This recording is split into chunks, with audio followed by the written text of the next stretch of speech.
What's the story, Morning Glory? What's the word, Hummingbird? Thank you so much for clicking on my channel and for joining me for this review of Married at First Sight, Season 18, Episode 4, Wedding Bliss or Miss. Y'all, this show is 2 hours. Then there was last night, it was 1 hour of the after party. Because usually the after party with Keisha Knight Polium is half an hour, but it was a whole hour last night. So there was no way that I was going to get this review up. But I think just for my own sense of comfort, I'm going to have to do Married at First Sight reviews the day after the show airs, because after 2 hours of the episode and then half an hour or maybe an hour of the after party, y'all, I am pooped out on Married at First Sight. But anyway, let's get into it. So Michelle and David. So it's the morning after their wedding. They're having breakfast in bed. Nothing happened. Their first night together, obviously, because they have no connection and no chemistry. And Michelle is simply not attracted to David. So it's the morning after their wedding and they're having breakfast in bed. And Michelle brings up the whole living at home situation because she cannot shake this off. This is like nagging at her like nobody's business. So she tells him that she's never dated anybody that still lived at home with their parents, that this was like a very unusual situation for her, and that she does not find it attractive at all. So she is not mincing words. She's being very blunt, very straightforward to him because she needs him to know that I'm not playing around when it comes to this. I don't like it. It's not attractive to me. And so if this is going to continue, basically, I'm not going to stick around. So she says, she asks him, so do you plan on staying with your parents like forever? And he tells her no. And he does this a lot, I've realized. David will always say that this is not permanent. He doesn't plan on staying with his parents forever. But as soon as he says that, then he'll turn around and say, well, but why would I go pay $1,700 per month for rent when I can just stay with my parents for free? Like he'll say that. He'll talk about how it's not how it's temporary, it's not forever. I used to have my own place. I've only been there for 8 months, but why would I go waste money somewhere else if I could stay here for free and save up my money? So the basement, he says, it's his own place. He has his own entrance. It's fully equipped with everything like as an apartment would have. It's not like he has to go upstairs into the main home for anything. He can stay down there in his basement apartment, separate and apart from his parents. They don't cross paths. He doesn't need anything from their place. So it's completely self-sufficient little basement apartment. And I don't care like how he tries to make it sound good and make it sound like it's his own independent little home. He is still living at home with his parents because he's not paying bills and he's not paying rent or a mortgage. So therefore, even though you're not like living within your parents' space, you're still in your parents' home, you're still within their domain because they're still financially taking care of you. They have to be for you to continuously brag about how the money that could be going to rent, you're able to save.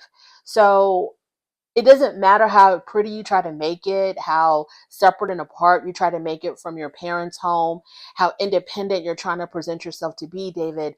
You are still living under your parents' domain and they are still financially taking care of you because you don't have to pay anything. So he tells us that he hopes that she will come around to the way he sees things, and that she'll see things the way he sees it because he's going to make a great husband for her. So he doesn't want this little tiny insignificant little matter of him still living at home with his parents to blind her or to deter her from them working on a very successful marriage, because he could be a very good husband to her. So it's weird that he wants her to come around to his way of thinking instead of him coming around to her way of thinking, that you need to be on your own and independent ASAP. And I don't know what kind of man Michelle expected to have or what she's into, or I don't know, like if she's looking for a man who has a certain salary within a certain tax bracket. But I feel like it would have been a little bit more easier for her to swallow if he was living in his own apartment, paying his own bills, maybe not making as much money as she would prefer for her man to make, but someone who's independent and taking care of himself and paying his own bills and financially being responsible for his own self. I think for her, that would have been a lot easier for her to work with than someone who's being really taken care of by his parents. So the fact that he wants her to come around and see it his way makes me think that he has no intentions of leaving his this basement apartment anytime soon. Because why should she see it your way if it's temporary and you're going to be changing the situation pretty soon? Why does she have to see it your way? So moving on from there, I think it was time for the family brunch for them to meet each other's family and friends. And Michelle meets with his parents and his cousin, his favorite cousin. So Michelle tells them that at the wedding, David had told her immediately that he lived at home with his parents. So she asked the parents, why was he so eager to tell me that? Why was he rushing to let me know that he still lived at home? Now, the mother, who I felt like was a little bit defensive when it comes to her little boy, she said that, well, he was really worried about how it would look. And the mom also stresses how this basement apartment is his own little living area. It's got nothing to do with what's going on upstairs with the parents. They don't cross paths. I guess, they can go days and days without ever seeing him. He has no need to come upstairs into the main house. This little basement apartment is completely self-sufficient and David's own little world. So she's really stressing that to Michelle, like, this is his own place. He has his own stuff down there. He doesn't need anything from us except, money. He doesn't need anything from us. So once again, trying to stress to her, like, it's his own place. It's not like he's living in the little bedroom that he grew up in. It's not like he's right down the hall from his parents' bedroom. He has his own little space in this basement. We get it. We understand it. It doesn't make it any better. No matter how much you talk about how it's his own space, it doesn't make it any better. So the mom says that he is a very independent person and that he is not dependent on his parents at all. But I don't understand. How could he not be dependent on his parents if they are financially taking care of him, because he doesn't pay rent?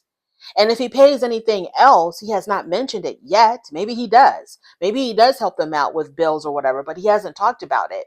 So, or if he did, I forgot. I don't think he does. I don't remember hearing him talk about paying bills in his parents' house. So, they talk about how, we're not taking care of him. He's not dependent on us. But at the same time, David is constantly telling her that this is a great idea because he's able to save money because he doesn't have to spend money on rent. So who's paying for him to have a roof over his head if it's not his parents? So they tell her that David is ready to be on his own, and they keep stressing how he's basically on his own right now. Okay, they're like, he's basically on his own right now. But at the same time, they say that that this is him living down there is like, it's a great idea. It's a win-win for everybody in the situation. So is he ready to be on his own, or is he not ready to be on his own? So the mom's biggest fear is him getting hurt by Michelle, of course. That's all of these parents' biggest fears. And Michelle says that, he's really all in. She goes, what I get from David is that he's really all in into this relationship, into this marriage. But she says, I'm a little bit hesitant. And the cousin stood up for her cousin. uh the cousin was like, so are you not 100% in? Do you not like what you've seen so far? And I thought the cousin kind of came off a little bit, I'm not going to say aggressive, but she definitely was like blunt towards Michelle. And it was sort of like, she was being a little bit defensive for her cousin or towards her cousin. And so I'm like, okay, can y'all relax a little bit? They just met. They're trying to get to know each other. Y'all cannot sit here and say this is absolutely normal that a man who says he's ready to get married and have a family is still living in his parents' basement. Okay, y'all can't say that. That makes sense to y'all. So she is hesitant. She does have concerns. She doesn't like what she sees. She's not 100% in because this is unusual. So Michelle tells him, I am overwhelmed and I'm still processing everything, which is Married at First Sight code language for I got 1.5 feet out the damn door. I'm about to bail because she's not feeling this. So David and his high side pony meet up with her family. They tell him that Michelle is very successful, that she's extremely independent, and he tells them right off the bat that he lives at home with his parents. He lives with his parents in their basement.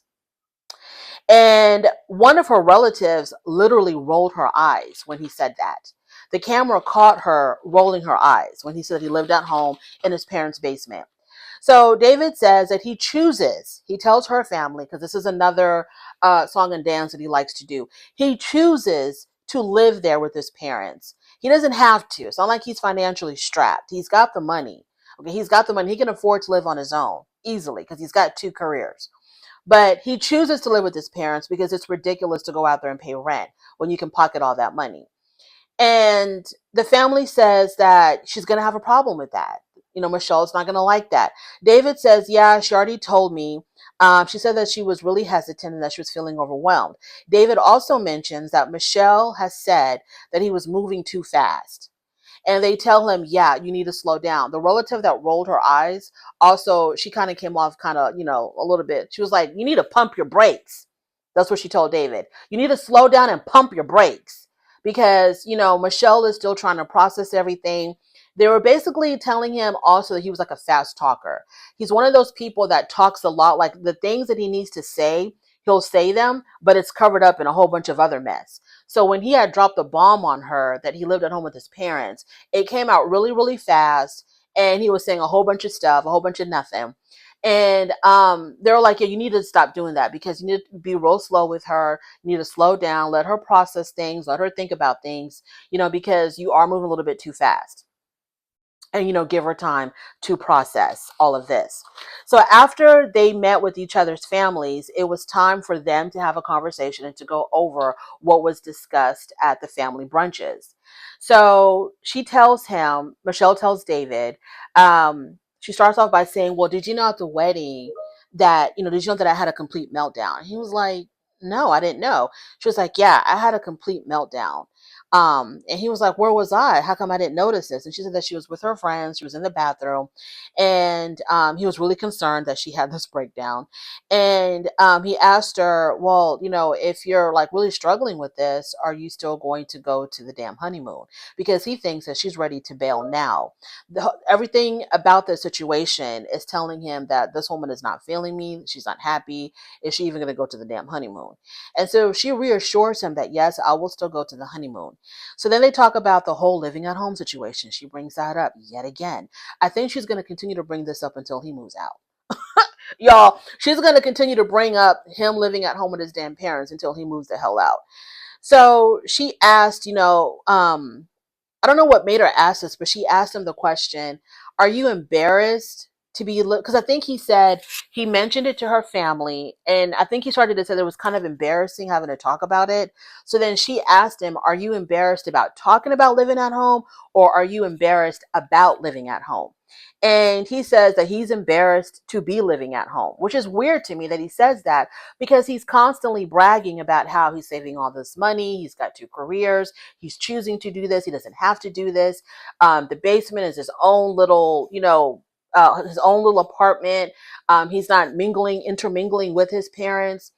But then he's embarrassed to be living at home. So I'm like, which one is it, David? Are you like the smartest person in the world where you figured out how to save money? Or are you not happy with your situation? And are you not happy because this is not what you want, but you have to do this for financial reasons? Like, why would you be embarrassed if you're choosing to do this? Why would you choose to do something that you find embarrassing? So either you're embarrassed because you really have to do this because you're financially strapped, or it's the best thing in the world, and to hell with what everybody else thinks. You're pocketing money, you're saving money, you love your parents, and why would you leave the people that you love? And it's not like you're living at home, it's like your own little separate apartment. Which one is it? I'm confused. So he tells her, don't worry about it. Like, just let's just move on. Let's not worry about this. I'm going to be moving out. Let's not make this a bigger deal than what it is. And she's like, oh, I am worried. I'm very worried about it. So he again justifies why he's living at home. He talks about his two incomes.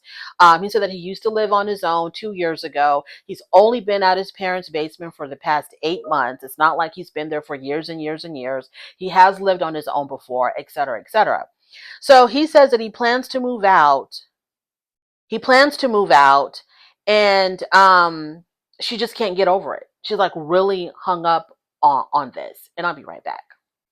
So that's David and Michelle. Okay. Um, she's not feeling this guy. And I also wonder if he was living on his own and if he, was at a situation that she was okay with, would she even be attracted to him? Besides the whole living at home thing, is she even attracted to him? We've been so caught up with his living arrangements that we don't even know how she even feels about him as a partner, as a man. Is there attraction? Is there chemistry? Because we know that he's into her. All she has to do is have blonde hair and blue eyes and he's with it. So is she with him though? Like, I want to know, like, okay, besides all of that, do you even find this man attractive?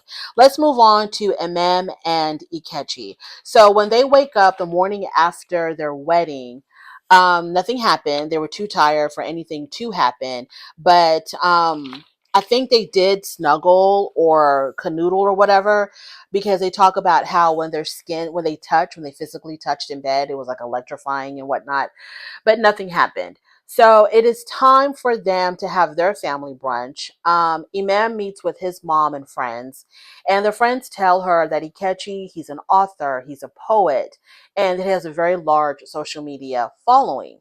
And the ladies love to DM him.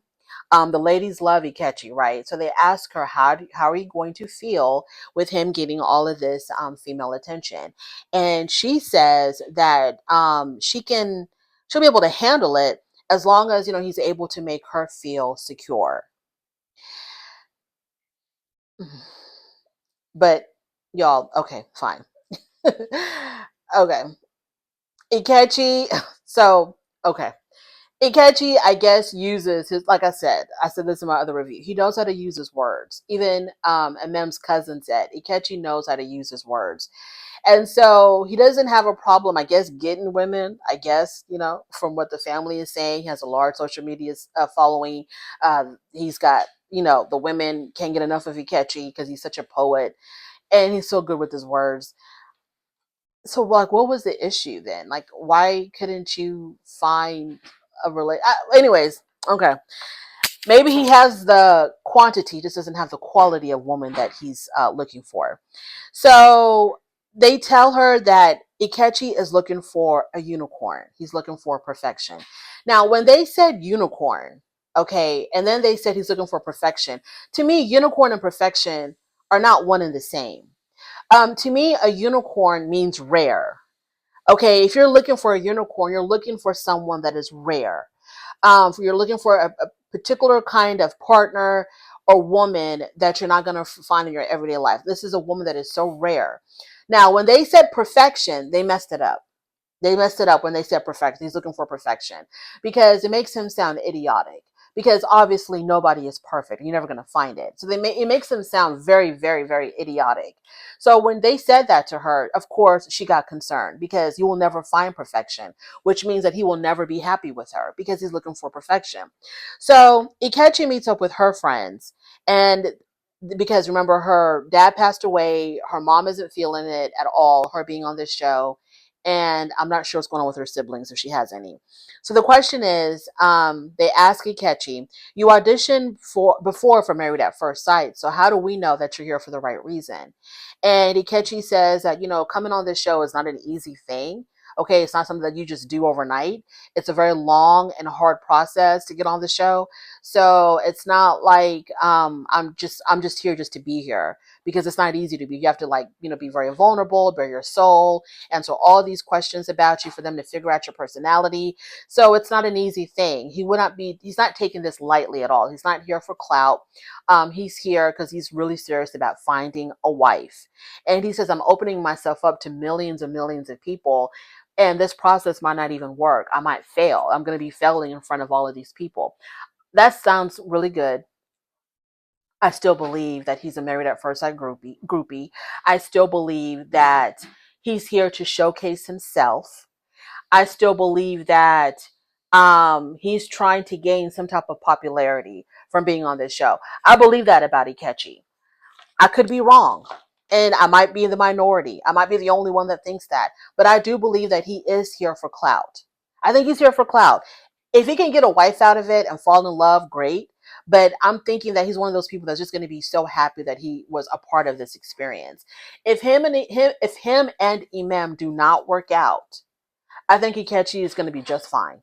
Okay, I think he's going to be just fine because he's going to think about how the millions or thousands or hundreds of followers he gained from being on this show, being able to showcase his writing on this show. So Ikechi's here for clout.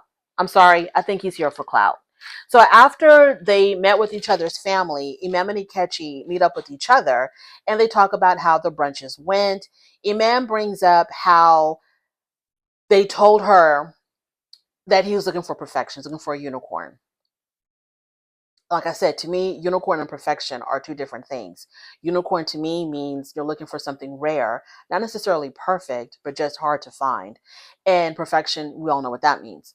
So he was like, you could tell that he was bothered by that they said that. And he was like, well, and I guess this is something, he didn't deny saying it. They didn't lie. He did say these things. And so he was like, well, maybe I should have used another mythological creature. Like what? A troll? An ogre? Like what other mythological creature would you have used other than a unicorn? Do they not know what unicorn? Am I the one that's crazy? Doesn't unicorn mean something rare? That's something that's really hard to find because unicorns really don't exist. That's what I thought a unicorn meant. That is something very, very rare. I don't know. He goes, well, maybe I should have used another mythological creature. So then she talks about, they also say that you're looking for perfection. And he was like, oh, I know there's no such thing as perfection. I even know that. So, Ikechi probably thinks he's the unicorn. He probably thinks that he is perfection. But then she kind of let that go. He was able to smooth her over with his words and he kind of went ahead and let that go. So let's move on from there and let's talk about Madison and Allan. Y'all, this is episode 4 and already I am so disappointed in Madison and Allan because from their wedding, I thought there was something there. I thought there was something there between Madison and Allan. I thought they looked good together. I thought that they vibed well from their wedding, from what I saw at their wedding. I thought that there was instant attraction. Somebody in my comments said that Madison isn't feeling him. And I was like, no. In my head, I'm thinking, no, she is feeling him. He's not her type, but he's winning her over. Y'all, I have completely changed my opinion on Madison and Allan. I don't think it's going to work out. She is not feeling him. And I feel so bad for Allan. So anyway, at the family brunch, Allan meets with her father, her brother, and I think it was her sister. Was it her sister? I think it was her sister.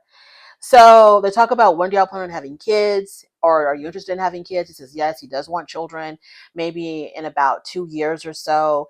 And then the father said to him, well, speaking of, having kids, before y'all do anything intimately, have you gotten tested for STDs? Y'all, my jaw dropped to the ground when the father said that. I was like, what? The father is saying this? So I don't know if something happened with Madison in the past. Obviously, as adults, if you're sexually active or whatever you are, if you're sexually active, you do need to get tested periodically, right? That needs to be part of your regular health checkups. But for your father-in-law to say that to you when you have your very first sit down meeting with him, I know that was kind of jarring for Allan. So he took it all in stride and he was like, yeah, before I got on the show, I did a full panel of, STDs. So, we're just waiting for the results to come in. And I think he said in the after party that the results came in. He had a clean, not at the after party. I think he told her when they met up later that he had a clean bill of health. There was no issues there, but I was shocked that the father-in-law brought that up. Have you gotten tested for STDs before you bang my daughter? So Allan says that, what does he say? Blah, blah, blah, blah. So Allan asks if he would have had a chance with her if they had just met out in the real world. And her sister was like, hell no, you would have had zero chance because she likes attractive, pretty boys who work out, keep in shape, who are super duper like metrosexual. They're really into the whole self grooming thing. That's what she's into. And yeah, you would not have had a chance in hell with Madison. And I understand they want him to know the real, but I was still kind of like, yeah, y'all are really blunt. Okay, y'all making this man feel like he's Quasimodo, that he is just the ugliest thing on earth, and that she wouldn't even spit on him if he was on fire. Like, that's how ugly they're trying to make him feel. Like, yeah, you are so not her type. You are so below what she's used to. She's actually used to like attractive men, and you're not that. That's how they made it seem like. The way that, not just what they said, but like how they said it and her whole facial expression. She was like, oh no, no, you would not have been her type. I was like, damn, girl. I mean, he's not even that bad looking. I think that he is attractive. I like his deep voice. He's tall. I mean, what is wrong with him? Like, what is so grotesquely wrong with Allan that your girl Madison would not even like spare a second to glance at him? And the thing is, okay, Madison, girl, okay, you're cute and whatnot, but it's not like, come on now. Okay, come on now.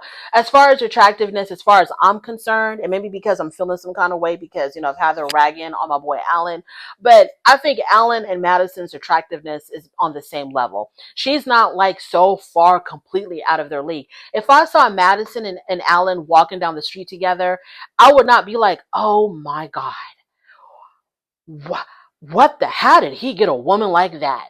How did a monster like that get a woman? No, I would be like, oh, that's a cute looking couple. They look good together. It's not like he's, Big Ed from 90 Day Fiance with a woman like Madison. You know what I'm saying? Come on. So they talk about how he's so opposite, so opposite. Not only was she like, no, she would not even look at you. She tells him you are opposite of what she's used to. So she's used to good looking men. So opposite of good looking is ugly. And I don't see Allan as ugly. I think out of all the men on Married at First Sight, he's probably one of in the better looking categories. Okay. Now, are we comparing him to like, the super duper hot GQ models or the super hot mouth watering Instagram models or whatever? Okay, maybe not. But in the real world, okay, when you look around and how average everybody really looks, Allan is not that bad looking. Okay, so then they say, the sister says, but your personality won me over. That's just another dig at his looks. Yeah, you're ugly as hell, but you got a great personality. And I'm like, he ain't no damn Quasimodo. Y'all need to stop. Madison meets with his mom and his friends, and the mom got really emotional. His mother started crying, and she started saying, I'm just worried about him being hurt and whatnot. And that's basically how that went. They were very softball with her because Madison thinks that she's that girl. Madison thinks that anybody would be so lucky and so blessed to have me. So whatever. um I didn't like that at all. Now after that, they met up with each other to talk about how the brunch went, and he asked her, do you have any attraction for me? You have any attraction for me? Because the way your family sounded, the things that they were telling me, they were making me feel like, I'm just dog poop on the bottom of your shoe. Do you have any attraction? Do you even see me as a human being? And so Madison is like, it's, you're different. And, she talks about how she's into these really ultra metrosexual type of men who work out a lot, so on and so forth. But she claims that the attraction is there. Let's go on and talk about, Madison is really tripping. Let's go on and talk about Camille and Thomas. So when they wake up the day after their wedding, once again, nothing happened with them either the night before. They talk about how they feel very comfortable around each other. They don't even feel like strangers. Camille and Thomas, they are kind of like edging into being, to me, like the best couple here. but it's almost on the verge of, are they really being real with one another? They get along, they're cute together. Um, you want it to work out so bad, but you're really scared that the other shoe's gonna drop. You're so worried that, okay, something is gonna happen because they're just too perfect. I think that when it comes to all of these couples, Camille and Thomas to me are the number one couple. It's not Imam and Ikechi, even though they try to be like that.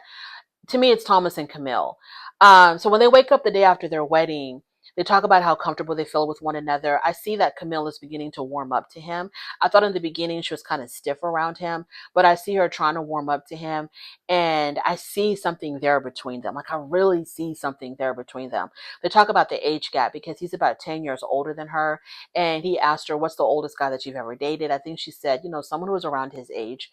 And in his confessional, he tells us that the reason why the age gap is not concerning to him, but it's like, it's something worth talking about because he wants to have children sooner than later because he's already in his 40s and I think she's in her early 30s. So that's not an issue for her. It's not an issue for him. When it comes to the family brunches went really well. Um, it went really well. Now, when he met up with her dad, and her sister, the dad told him, that's my daughter.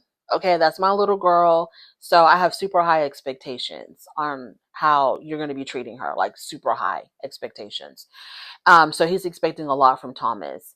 And Camille passed her meeting with his family with flying colors. She was personable. She was engaging. She was funny. She answered all of their questions directly. It went really, really well. And they talked about kids, them having kids. And Camille said that she's open to having children within the next couple of years to be fine with her because Thomas's twin brother, he says that he wants his kids to grow up together with Thomas's kids. So he's kind of like, him and his wife are like holding off until Thomas is ready to have children because he wants their children to grow up together.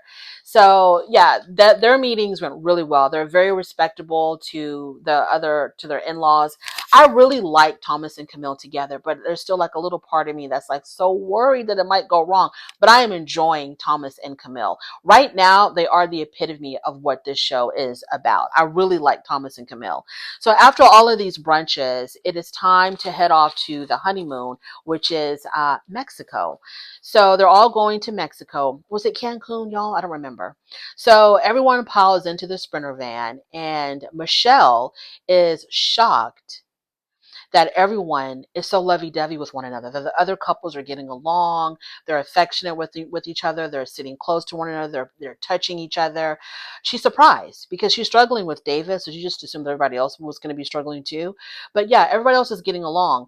So that shocked her. So it's only her and David that are like in the throes of Married at First Sight issues.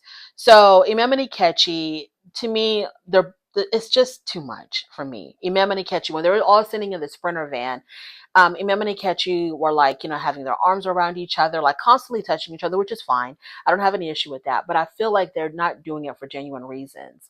I think they're trying to prove to everybody that, hey, we're the number one couple. We're getting on the most. We're getting along the most. And a lot of these shows, there's like this competitiveness. It's Married at First Sight, and it's also, what other show is it where, oh, Love is Blind. There's like this competitiveness to prove to the other couples that y'all were meant to be, that y'all were a match made in heaven, that y'all are just so perfect for one another. And Imam and Kechi are doing that. I think it's Kechi doing it more, and Imam is just following suit. She's just following his lead. That's what I think. I think that Imam is cautious, but optimistic, and I think Ikechi is just like, you know what, I'm gonna put on the show because he's so performative to me. He's like, I'm gonna put on the show. Oh, you know what I forgot to talk about? Oh, I forgot to talk about Juan and Carla's family brunch. Let me talk about that real quick before we get into the honeymoon. So Juan and Carla. So Carla meets up with Juan's family, which was his father, his mother, and Carla tells them, and I think his cousin. Carla tells them that she's always talking to God. And she had prayed for a man that played an instrument and sang. She prayed for that. And so because of the fact that Juan, on their first night together, he played the guitar and sang her a song, she believes that this is the man that God delivered to her. Why didn't you pray for a man who had a lot of money and didn't require you to work? Because they're beginning to drop hints, the show is, they're beginning to drop hints that Carla is looking to be taken care of, and doesn't want to work. She wants to marry a man that's going to allow her to stay home. And I think to stay home whether she's got kids or not. Even though she says that, hey, I'll work, but when I have kids, I'm gonna stop working. So I thought it was kind of odd for her to say that. It's kind of like, that's not what she's been praying for. Okay, that is not what she has been praying for. She's just she just I guess she just wants his family to believe that she's a godsend for Juan, that God brought them together. So she talks about how she prayed for a man that played an instrument and would sing songs to her. And so the dad, her father-in-law, was like, okay, that's cute and all, but what do you do to make money? How do you make your living? He wanted to know that right off the bat. And so Carla, very cool, calm, and collectively, she was like, I'm a hairstylist. I instruct Pilates, and I'm also a sound healer. That's much ado about nothing to me. Okay, jack of all trades, master at nothing. I thought good hairstylists were booked and busy. Okay, I thought really good hairstylists were booked and busy and they wouldn't have time to do anything else because they're making that money, hand over fist. But I guess she's got a lot of time on her hands from styling hair because she does these other things as well. So she says that she's working now and she's okay with working. He's building his business, she's building her businesses, and they're going to be helping each other out financially. And I think one of the relatives said something about 50-50. Like Juan wants it to be 50-50. And she was like, oh, he wants it 50-50. Like, it kind of caught her off guard. Like, she wasn't expecting that. But then she understood that she has to impress the family to get the family on her side. So then she was like, yeah, I understand, so it's not going to be 50-50 all the time. It just depends on the situation. Sometimes I might have to do more. He may have to do more. So she kind of saved herself on that, but you could tell that she wasn't feeling that 50-50. And so then she tells his family, when I have children, I plan to stay home. So Juan tells her family that, yeah, he needs Carla to work. He needs Carla to work. He says, we're both starting off businesses. I need her to work. I need her to contribute. And then later on, we'll see how it goes. But yeah, that was Juan and Carla's brunches and family business. I mean, brunches. Yeah, they're brunches. Now, did I write down my notes about after? No, I didn't. So let's just go into the trip to Mexico. So like I said, when everybody piled into the Sprinter van, Michelle was kind of shocked and surprised that everybody was getting along except her and David. Also, like I said before, I felt like Iachi is super, super performative. And I think Imam is just going with the flow. She's just going along with him, following his lead. So Thomas says that he never believed in love at first sight until he met Camille. And I was like, okay, let's not do too much. Thomas, let's not do too much. So you're saying you're in love with her now? You love her? You have those feelings for her already? So he says that he struggles with vulnerability, and but he feels that he can be safe around her. He can be vulnerable around her, and it'd still be okay. So Imam and Iachi talk about how, they just can't wait to be alone. Okay, so wasn't in the van. This was when they actually got to Mexico. So this was all happening when they arrived in Mexico, and they were all sitting around having snacks and drinks. This is when they were talking about, so how is everybody feeling? Where's everybody at in the process? And that's when Thomas talked about his vulnerability and being safe with Camille. And that's where They talked about how Imam and Ikechi talked about how they just want to be away from everybody so they can be alone together. Madison talks about how she has been single for 3 years and that she's never lived with a man. And she says that it's beginning to finally sink into her that she is in a partnership and that she's in a marriage, and it's a lot and it's causing her to have anxiety. So Alan looked concerned when she said that because he thought everything was going great. So when she was talking about anxiety and kind of like freaking out and how it's finally sinking in that I'm with, I have to, check in with somebody else, it kind of worried him. You could tell from the look on his face. Michelle talks about the expectation, how the expectation of this process is so different from the reality.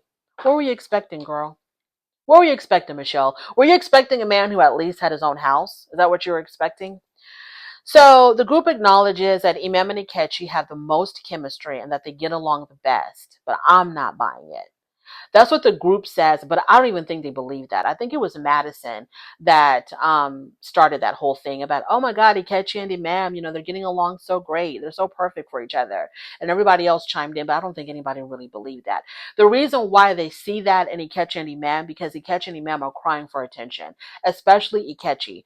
Crying for attention, look at me, look at us, we're so perfect, we're doing so great. But the real couple, the couple that's really um in a league of their own and like pulling ahead of everybody else is Camille and Thomas, but everybody ignored them.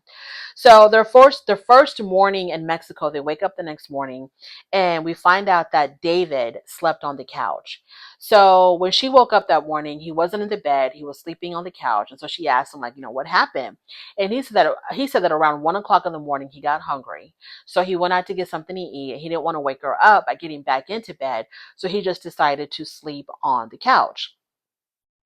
So Michelle wasn't really like surprised about that, but to her it was concerning that he decided to sleep on the couch because it just shows how their relationship is not really progressing.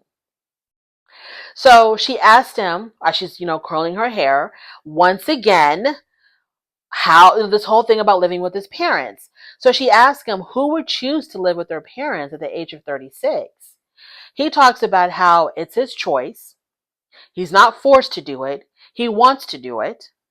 And she tells him straight up, I think it's a turn off for me, to be with a man that is living with his mom and dad. He tells us, David tells us in his confessional that he was a little bit taken aback that she's bringing this up yet again because he thought that they had resolved this. And he had told her, look, it's not permanent. I'm going to be getting my own place. So he thought that the whole situation was over and done with, but she is still bringing it up. He thought they moved past it. So day 2 in Mexico, Imam and Ikechi, they're by the pool. Imam says that she was engaged before, but it didn't work out. And I think she said that the guy cheated on her. He was unfaithful to her. And so Ikechi said that he was also engaged previously and that infidelity also ruined his relationship, but he was the one committing the infidelity. So she tells us that she's not going to hold that against him. She said that she is really good at overlooking red flags, but she's going to overlook this because it was 12 years ago when he cheated on his fiance. People can change. He cannot possibly be the same person he was back then that he is now, and that people change. And so she's going to overlook the fact that he cheated on his fiance. No big deal. Madison and Allan, they're having dinner together. And so Madison starts off by apologizing to Allan for the things that she said and for also just being really weird because she's been sort of like kind of been distancing herself from him, I guess, emotionally. And so he asked her, so where does all this anxiety come from?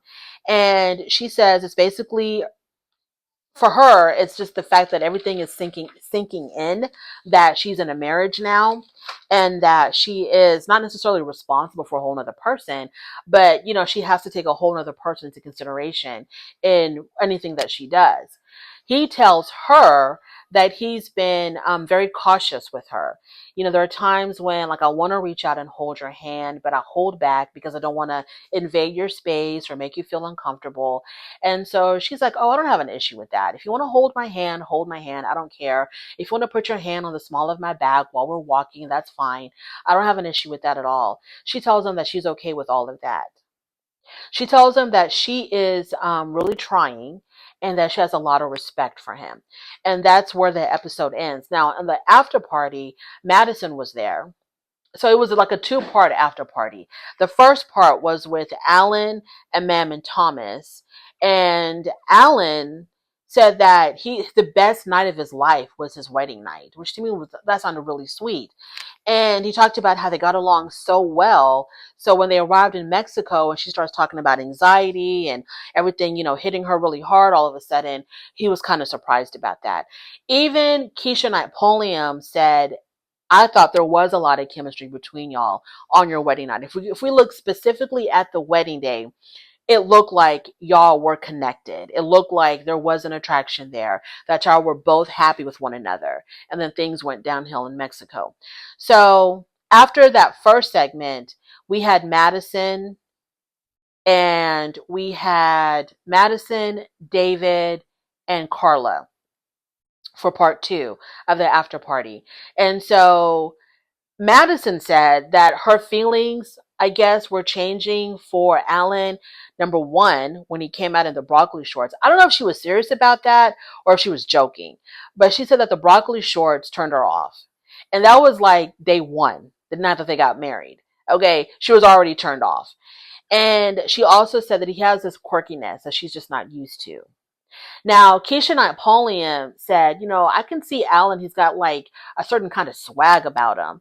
And then Carla snickered when Keisha Knight-Pulliam said that. Kind of like, girl, please, what swag? So Keisha Knight-Pulliam turns to Carla. She's like, what? What? Like, why are you laughing? Like, what's going on? What do you know that I don't know? And so Carla was just like, I don't know.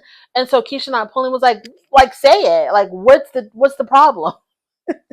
What's the problem?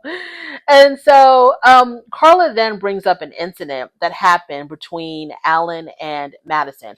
And I thought it was kind of strange that Carla felt the need to bring this up because it had nothing to do with her. So I was like, why is Carla going out of her way to make Allan look bad? So she brings up this story. I think when they were all in Mexico, they were having some type of a group dinner, group meeting or whatever. And Allan wasn't feeling it. He was kind of keeping himself separate and apart from everybody else. And at one point, Allan wanted him and Madison to go back to their room. But I guess Madison wasn't ready to go back to the room. So Allan was no longer intermingling with anybody, and he was sitting off by himself somewhere, and he was just staring Madison down. And the way Carla described it and the way Madison described it, they described it as really creepy, like stalker vibe, like predator vibe, like the way he was just staring at her. And Keisha Knight-Pulliam was like, but maybe he was staring at you because he's trying to get your attention so that y'all can go back to the room together. Y'all just got married. He wants to spend time with his wife. Maybe that's what it was. And then Carla and Madison were like, well, you know, we just met and we're still strangers. And, you know, we're still trying to get to know each other. And maybe I didn't feel comfortable. And so Keisha Knight-Pulliam was like, okay, you know, whatever. I'm just trying to like let you know that what you took as being very weird and creepy, maybe it was just him being upset because he wants to spend time with you. And then especially after she talks about how she's got all this anxiety and blah, blah, blah, maybe he wanted to talk to her more about that. So I was really interested in trying to figure out like, why are Carla and Madison trying to make Allan look so bad and negative? So yeah, we shall see, y'all. If I come to find out that it was Madison, that she was one of the cheaters,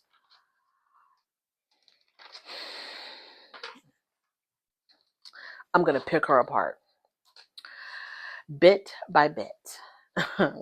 Thank you so much for joining me. I really do appreciate it. On your way out, please don't forget to rate the video. If you like this content, subscribe to my channel, and I'll definitely talk to you later. Bye.